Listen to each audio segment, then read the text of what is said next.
Cambridge University College has lost funding from some former students after branding a gender-critical speaker hateful. So last month, Gonville and Caius College invited author Helen Joyce to talk about gender identity ideology. But before the debate, the college's master, Professor Pippa Rogerson, told students that Joyce's views were polemics. Another senior official at Cambridge University apologised for the distress caused by sending them an email invitation to the talk. Now, alumni of the college, which is the fourth oldest in Cambridge, say they're withdrawing their donations to the college. Very interesting story. I'm delighted to say Helen Joyce joins me now. Welcome to the show. Thank you. So, a lot of people might not know about this story. You're obviously best-selling author of the book Trans, When Ideology Meets Reality, and you are talking about these issues of gender identity ideology, and you were invited to Gonville and Caius College at Cambridge University to give the talk. What happened next? The thing you have to understand is that I was invited because there's a free speech problem at Cambridge. Right. The idea was to show, the topic of the talk was what happens when speech is silenced. You'd think it might have been a bit of a clue to the idiots who wanted to try silencing the speech. But no, it's just like this is enormous elephant trap and they just trot along and in they go. Well, they turned up and made a racket outside and tried to stop people getting in. Apparently, people had to be smuggled in because they were too scared to be seen there. Yeah. So what happened was we advertised it. So I was invited by Arif Ahmed, who is a professor of philosophy at Cambridge, and he is a fellow of Caius College specifically. And so he said, let's, do this talk. And anyone who's a fellow of a college can just book a room. So this wasn't a Cambridge event or anything. It was just a 100-seat room. You just advertise it. You send it out on the email list the same as everybody else. They refused to send it out. They sent around this email saying that I would think it was hateful, offensive, and I forget insulting, I think the other one might have been. Possibly, yes. Something like that. Yeah, and that polemics. And I'm so unpolemical, it's just ridiculous. But anyway, so I wrote an open letter and sent it to them and didn't get an answer, of course. This is quite I consider it a little bit an abuse of power, because this is the master of the college and the senior tutor, Pippa Rogerson and Andrew Spencer, emailing all students and staff saying Helen Joyce is hateful, which I consider that to be defamatory. And then Arif Ahmed wants to email to sort of challenge it. They say, no, you can't use the college email to do that. And they sent the email out. They said, we email you not as the master and senior tutor, but as Pippa and Andrew.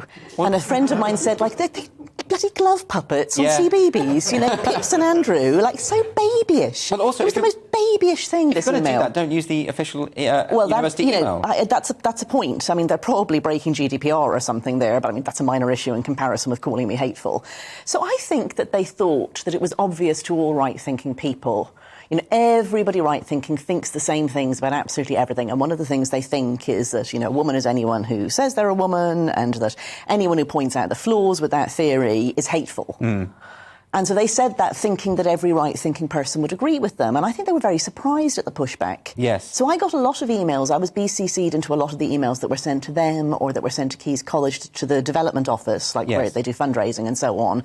Actually from lots of people all over the place. People who were friends of mine, I didn't even realise that they were old Caius graduates. Yes. Messaged me and said, well, I've told them I've taken them out of my will, or I'm not leaving them any money, or I'm ashamed. They rely on alumni funding, don't they? Yeah, and it's just shameful. It's actually shameful. But isn't it also in contradiction to the free speech statement by the college online, which says that they encourage students to hear diverse views? It's the exact opposite here. Well, they had the cheek to say, so she responded. Pippa sent another email after the event. Now, so what happened during the event was they were told that they could protest, but they couldn't protest inside the college or at the door of the college. Right. So if you walk maybe, 50 metres or something down from Caius College, you're sort of at the turning to Market Square, and they were there. Yes. They were protesting there.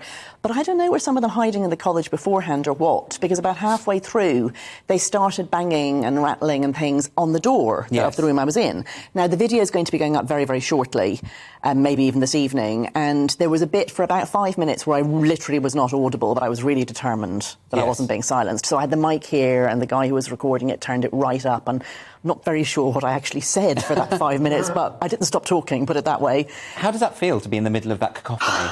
I didn't mind that much, but it did occur to me afterwards, anyone who was in that room who's experienced, male violence, anyone who's experienced domestic violence, must have found that quite sickening. Yes. The thought that you're in this room and just the other side of the door there's hate, because that was hateful, the way they were behaving. That's actual hate. Yes. So afterwards, Pippa sent around another of her delightful emails, And in it, she said, that she thought that everybody had free speech, including me, as in including her. Yes. You're like, no, that's the heckler's veto, Pippa. Yes. Like, if I'm speaking and you start shouting so loudly that the people who want to hear me cannot hear me, that's not free speech. No, you're taking... That's the opposite of free speech. A decision to prevent other people from Exactly. hearing. So this is interesting because I gave a talk at the same college the week after you. I didn't get the drums or anything because I was talking about John Milton, and it would be weird, wouldn't it? Yeah. To sort of get upset about the author of Paradise Lost. Yeah. But nevertheless, I spoke to a lot of the students afterwards about your case, and the students were really reassuring. They were saying to me things like, those people who turned up to protest, they're obviously undermining themselves by trying to silence a respected journalist. I don't think... Is it the case that it's a problem with students generally, or is it just a very small minority being egged on by academics like Pippa Rogerson? I mean, is it that they're being egged on? I think that people like Pippa are cowards.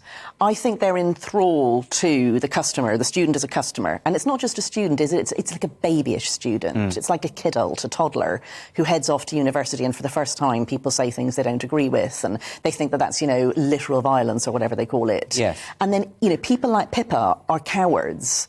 And they try to placate those people. Like the expression that I thought of when I read her letter, I was very angry about it.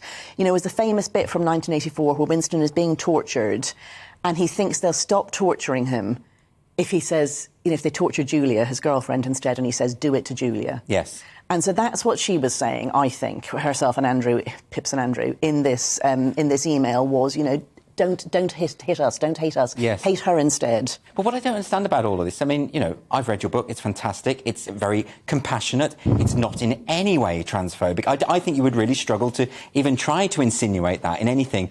Have they read the book? Well, they claim to have, both of them. But why are they interpreting it as hate then? Far be it from me to put words into somebody else's mouth, but they quoted a particular clip from an interview that I did. So the way that it works when people hate you and when people really want to make it impossible for you to do your job and to get heard and to, get a scandal out there, which is what I'm trying to do. Like, the reason I wrote this damn book is because they are sterilising children in the name of gender medicine. That's the problem. That's the thing I'm doing. That's the reason that, I put myself in these sorts of positions. I wasn't getting paid to do this. I didn't get paid to turn up and get shouted at by a bunch of stupid students. I just did it because I think I have to. Yes. Anyway, so that's why I'm doing it. And if you support that, you've got to try and silence me by kind of any means necessary. And so what you do is you memify the worst thing that you can find in all the hundreds of hours of stuff, between my book, between interviews and so on. Yes. You pick a little clip that you can present out of context, and the clip they picked is one where I'm trying to explain this is a social contagion. And when you've got a social contagion, which might be something like anorexia or bulimia or cutting, obviously what you do is try and limit its spread. Like, you hope that it'll burn out. Yes. But you don't just let it burn like you might, for a wildfire. You try to limit it. So I said in this that as few people as possible get caught up in this social contagion. Yes. And this is interpreted. It's not really interpreted, but people pretend they interpret it as that I want to kill these people. Yes. That I want there to be fewer trans people by killing them, That's interesting, isn't it? Because we continually hear rhetoric like, you're trying to erase our existence. I know. And it's obviously the most uncharitable thing to say, because nobody wants that, and nobody has called for that. And the argument seems to be people just scrapping with imaginary enemies all the time. But they're speaking to their own side. They're not speaking to me, and they're not speaking to people who agree with me. They're speaking to the people behind them, and it's called phobia indoctrination, and it's a cult technique. So Yes. People who run cults, they try to give the idea and the impression that if you leave the cult, or if you listen to people outside the cult, you'll die. You'll actually die. Those people hate you. They want to kill you. They want to end your existence. They want to mandate you out of whatever, blah, blah, blah, So that's what they're saying about me. They're saying, don't listen to her. She's so hateful that if you listen to her, it'll end your existence. Yes. So they've just got to tell these outrageous lies. She should know better. She's a senior academic. Do you know what she is? She's a bloody lawyer who specialises in law about women. Really? Yes. Well, she should have clearly turned up if she had some reservations and had a conversation about this, right? I mean, it's interesting, you mentioned the social contagion issue, and this is something you explore in the book, but this is something that is continually denied. I've taught at a girls' school, and I've seen evidence when it comes to bulimia or anorexia. These things, of course, exponentially gather, and the evidence is overwhelming when it comes to gender identity, of the number of girls who are now identifying out of being female, who are having double mastectomies, all these kind of things. It doesn't feel like it's challengeable, really. It's not really, but I mean, if you can say that I want to be lining people up against the wall and shooting them, I think you can say, frankly, anything. So then how do we get around this? If we have one side of this debate who are just determined not to converse, to have no debate, but also to accuse you in this defamatory way of being hateful and having malevolent intent, how do we get beyond this? Well, we keep having events until they give up. So at the end of it, I sometimes when I'm speaking, I can see there's a joke coming up and that it's possibly not wise to say it. I don't know if this happens if you're an actual stand-up comedian, but I said it anyway. So, so Arif at the end said, it's great to have you sort of thing or whatever. And I said, the punishment lectures will continue until morale improves. So yes, we will just keep having events until it gets through their thick heads that no, they can't shout people they disagree with down. We are going to keep saying these things. Yes. And your book is a big part of that, of course. But you were drawn into this almost by accident, wasn't it? It wasn't something that you have had a huge interest in for decades. It's not like that, is it? No, I just stumbled across it. I was just editing, ordinary articles about this, that and the other at The Economist, and then somebody said, have you seen this thing that kids keep identifying as trans, coming home and saying such and such is trans? And I was like, oh, no, haven't seen anything about that. I'll look into it for you if you like. And here I am 5 years later, threatening to slaughter vast swathes of humanity, apparently. Well, that's the other thing that I find incomprehensible about this, is that so many of the people from the gender-critical stance are old, left-leaning feminists. Not old, as in old school. And I'm not left-leaning either, by the way. And you're not left-leaning, no, but... So all wrong. But I'm talking about all of those people. I'm talking about, as a sort of contingent. These aren't people who have come from a hateful background.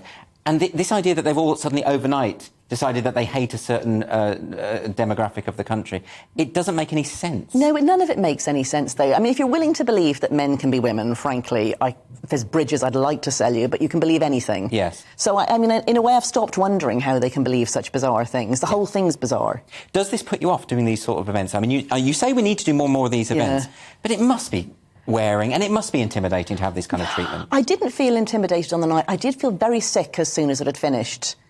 Like, just actually, like I thought I'd throw up sort of thing, and I did just go rather than talk to people, but I felt fine about 20 minutes later. Yes.